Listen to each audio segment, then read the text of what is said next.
Bonjour à tous, c'est Baptiste de BLC Conseil. Alors on est ensemble aujourd'hui pour une petite vidéo de présentation de 7 jeux Sensei Comptabilité, orienté comptabilité client. Donc on va voir quelques fonctions récurrentes quand on tient une comptabilité client, et on va voir comment ça se passe dans 7 jeux Sensei. Voilà. La première chose qu'on rencontre dans une compta client, c'est un client qui nous appelle et qui nous dit, bon, voilà, est-ce que vous pouvez m'envoyer la position de mon compte, une synthèse un petit peu des factures que je vous dois, voilà, un extrait de compte en fait, hein. Donc là, pour ce faire, on va dans le menu structure, dans la comptabilité, plantière, et on se positionne sur le client qui nous a appelé. Donc là, on a des petits filtres, hein, client, fournisseur. Là, moi, c'est Cislure qui m'a appelé, il m'a demandé un extrait. Donc je clique sur son compte et je vais dans le bouton gérer pour avoir en fait l'intégralité des écritures. Donc que celles qui sont non lettrées, les écritures qui sont lettrées ou toutes les écritures. Donc moi, si je veux vraiment un détail, je prends toutes les écritures. Voilà, je vais faire imprimer. Je sélectionne ici toutes les écritures, hop, je valide. Il me propose un modèle, donc là je vais prendre un modèle qui existe déjà, extrait tiers, je fais ouvrir et j'imprime. Et donc là j'ai effectivement ce qui est déjà lettré, ce qui n'est pas lettré, donc un solde du compte. Ça je peux l'envoyer à mon client. Donc ça c'était l'impression d'un extrait tiers. Ensuite, pour ce même client, il reçoit son extrait, il décide de nous payer une facture, donc moi je constate en fait qu'il nous a payé une facture, et donc je vais associer un règlement. Donc là dans traitement, règlement tiers, je me mets ici, hop, sur les clients. Je peux très bien filtrer directement sur mon compte, Cislure, ou afficher tous les codes tiers. Donc là, moi, je vais prendre, hop, que celui-ci, et je valide. Et donc là, je vois qu'effectivement, alors il y avait des avoirs ici, qu'il m'a payé ma facture là de 2400 euros. Donc hop, je vais pointer, et je vais générer le règlement. Donc là, je ne vais pas imprimer de papier hein, pour l'exemple, je fais OK. Alors, il me faut forcément un code journal, dans quelle banque j'ai constaté l'opération, et je valide.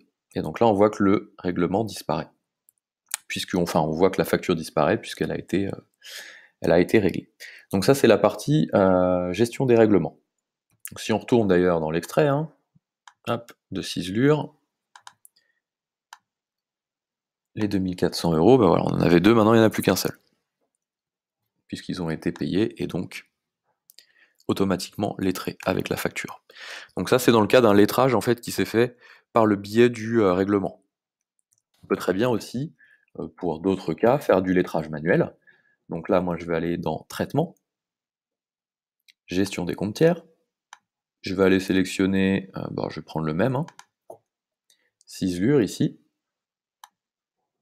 et je vais essayer de trouver des montants qui correspondent entre le débit et le crédit. Donc un journal de vente, par exemple, avec un journal de banque. Donc là, effectivement, j'ai pas de cas de figure, mais si j'en avais eu un, il aurait fallu que je prenne juste les écritures, je les sélectionne, et je clique sur le bouton lettré. Et donc j'ai lettré en fait ma facture avec mon règlement. Et donc ça fait du lettrage manuel. Voilà comment on fait du lettrage. Dans la comptabilité au niveau des clients, on va aussi pouvoir avoir la possibilité, alors c'est un petit peu annexe, mais de faire du rapprochement bancaire. Et donc pour faire du rapprochement bancaire, de récupérer les extraits de compte directement depuis la banque. Donc au niveau aussi traitement, gestion des extraits, je vais retrouver toutes mes banques. Et je vais avoir la possibilité d'aller récupérer sur le site internet de la banque, sur des serveurs, les extraits de compte tous les matins.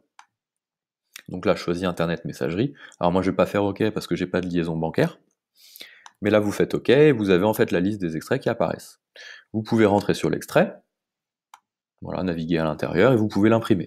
Pour faire du rappro manuel, en général, voilà, on imprime l'extrait directement ici, on le sort sur papier et après on va dans le rapprochement bancaire manuel. Donc là, vous sélectionnez votre code journal, donc on va prendre notre banque. Fait. Voilà, en majuscule, faut pas se tromper, hein, il est capricieux. Et donc là, vous avez l'intégralité des écritures au niveau de votre banque, que vous allez pouvoir en fait rapprocher avec votre extrait de compte que vous venez de sortir papier.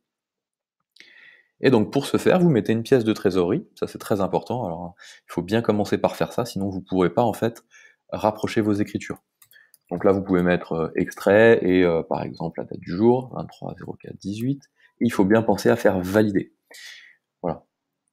Pour qu'il vous sélectionne bien les informations. Et donc là, vous cochez en fait ce que vous constatez sur votre extrait. Alors vous essayez de réorganiser vos colonnes pour y voir un peu plus clair, et tout ce que vous allez cocher, en fait, vous voyez, il va mettre une pièce de trésorerie à côté. Ça veut dire que vous rapprochez votre écriture et vous la constatez bien sur votre banque. Voilà. Une fois que ça c'est fait, vous avez juste à fermer ici. Si on revient dessus, au niveau du rapprochement bancaire manuel, sur notre journal BEU, hop, et qu'on voit les écritures rapprochées, bah, on devrait retrouver ici notre extrait 230418, bah, les écritures qu'on a cochées. Donc ça, c'est le rapprochement bancaire manuel. Ensuite, une fois qu'on a fait tout ça, de temps en temps, bah, on va pouvoir sortir une petite balance AG pour faire nos relances, hein, par exemple. Donc là, tout va se passer dans le menu État, et vous avez un module ici, alors soit un échéancier, soit une balance AG. Moi, je vais sortir une balance AG. Hein.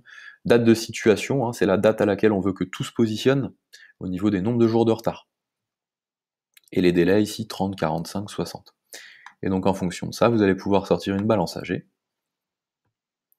avec effectivement les soldes du compte et les soldes non échus. S'il y avait eu des retards, en fait, les montants se seraient positionnés directement ici.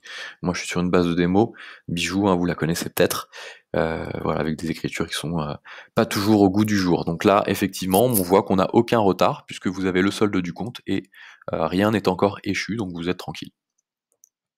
S'il y avait eu des opérations en retard, vous auriez eu les montants qui se seraient positionnés directement dans les petites colonnes, retard de 1 à 30, de 30 à 45, et ça vous aura permis ici de faire vos relances directement depuis la comptabilité. Donc voilà, c'était pas vraiment une formation, mais plus une explication de tout ce qu'on va pouvoir faire au niveau de la comptabilité client dans Sedge. Alors, hein, c'est light, hein, on va pouvoir faire plein d'autres choses, bien évidemment. Là, j'ai pris les quelques fonctions de base qu'on croisait le plus souvent. Bien évidemment, on va pouvoir vraiment faire tout un tas d'autres choses, mais j'aurai peut-être l'occasion d'en reparler dans une autre vidéo. Bon. J'espère que c'était assez clair. N'hésitez pas à me poser des questions directement en commentaire en bas de la vidéo. J'y répondrai avec plaisir. À bientôt!